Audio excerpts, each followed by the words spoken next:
você, como é um jovem viajado, já viajou para a Europa e tudo mais, você citou a Itália, né?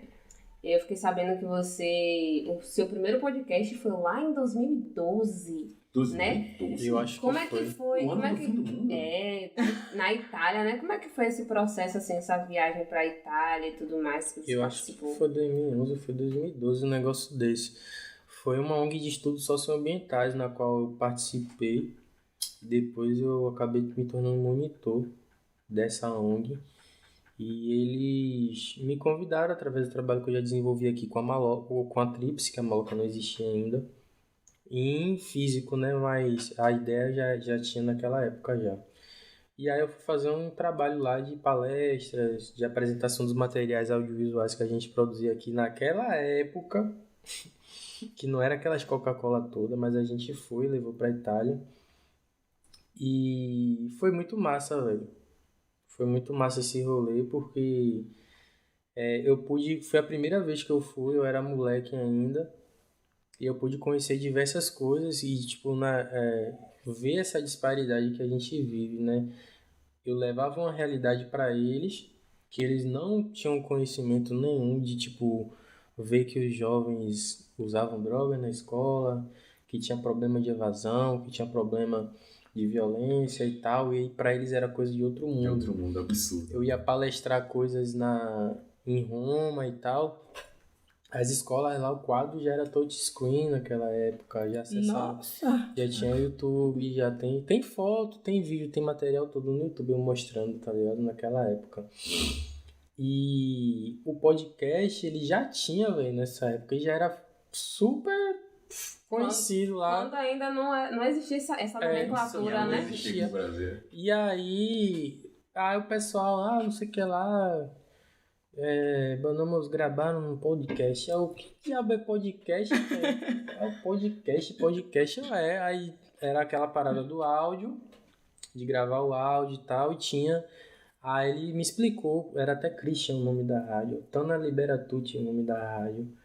Aí ele me explicou que o podcast funcionava assim, era como se fosse uma rádio, só que a pessoa ia lá e colocava a programação que ela queria ouvir, as entrevistas e tal.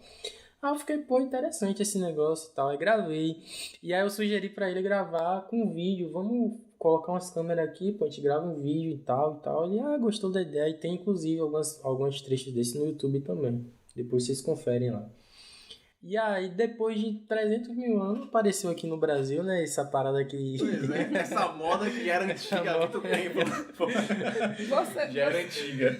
Você falando de podcast, pra mim isso é super novo, porque pra mim isso só chegou depois da pandemia, né? Que foi inclusive o Flow, não foi? Lá em 2018. Explodiu, né? Explodiu. A questão da pandemia abriu a mente de muita gente pra essa área da comunicação, pra essa área. Casa era a única forma de se comunicar. As lives na verdade, o podcast em si é áudio, né? Então já existia só o áudio. Então, ultimamente, né?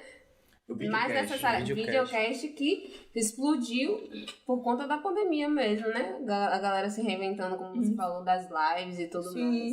Então foi basicamente isso. Não tem o que fazer em casa, vou programar arte aqui. Eu acho massa essa parada e foi muito importante, principalmente para esse período da pandemia. Minha mãe mesmo... Foi uma válvula de escape pra muita gente, né? A gente ficou maratonando, velho, podcast, eu e minha mãe. Minha mãe... passou a ter visão de um monte de coisa assim por conta disso, porque ela foi entendendo como os artistas e tal. Aí hoje em dia ela ainda critica, que não sei o que, esses caras aí do funk aí só fala merda, só quer saber de ostentar carro, não sei o que. Mulher e bebida. Não gravando a toda. É isso que eu já ia comentar, porque a gente não pode generalizar, né? Porque tem o funk e a ostentação, que por sinal virou uma nova moda, e tem aquele funk ainda antigo, né? É isso, mas eu tô falando assim, ela já criou um senso crítico. Hoje em dia ela já sabe o que é ostentação, já sabe o que é um rap consciente, já tem artistas do rap, já tem artista do trap que ela gosta e outros não. Porque se fosse antigamente, esse negócio é tudo a mesma coisa, entendeu? E hoje vai quebrando os preconceitos. Vai quebrando. E ela já acompanha, ela é fã do Podpah, velho. Acompanha Mítico e Igão lá. É nada. É sério? assiste eles, velho.